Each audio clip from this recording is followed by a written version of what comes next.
सुर में गाना सीखिए पाधानीसा ऐप के साथ। AI powered personal music teacher from Saregama. का जी का करे बड़े घूमे हाँ जी इकरा घरे में हेरारू नहीं खे मतलब का कहल चाहता है बहुत अच्छा यार काहे ना तो दू पे मारनी की इकरा के मारल स्टार्ट अरे करो ई का कहता नहीं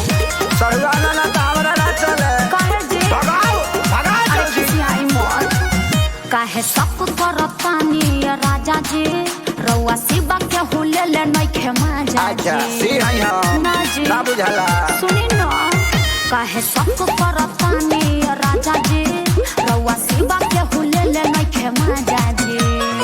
फागुन परब है ही ऐसा सबको मिलाया है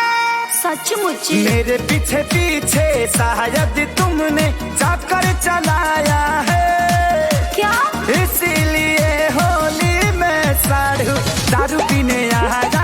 है ऐसे क्यों बोलते हैं इसीलिए होली में साढ़ू दारू पीने आया है सुनिए ना कुछ ना सुनो ओहो चुपचाप पी के हटा दो न तो दिमाग के बरमुंड गर्म होता ऐसा कुछ नहीं है हटाओ जल्दी अरे काहे ले इतना गरम हो रहा है सुनिए तो ढेर दिन पर एक तयले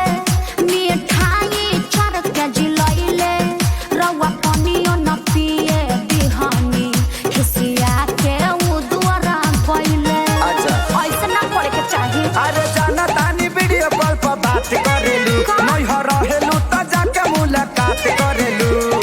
जिसने भी आपको बताया है वो झगड़ा लगाया है वो चाप समझ रहा हूँ काहे खाती साया साड़ी लाया है इसीलिए होली में साढ़ू दारू पीने आया गलत है ना सोचिए इसीलिए होली में साढ़ू दारू पीने आया है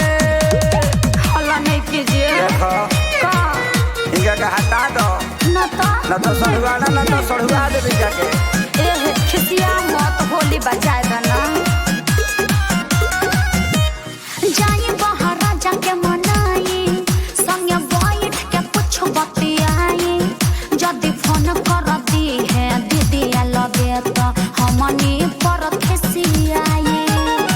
ए जी मान जाई वहाँ भाग जासे ना तो मुड़ी फोड़ दे हम फिर पूरा गाँव भाग के कुकुर पीछे छोड़ दे हम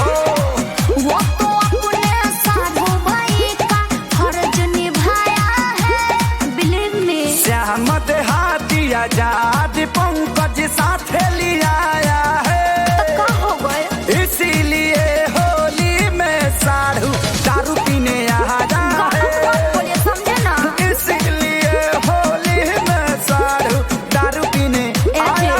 है देखिए जौन हो गया सो हो गया बात हटाओ जल्दी हटाओ अरे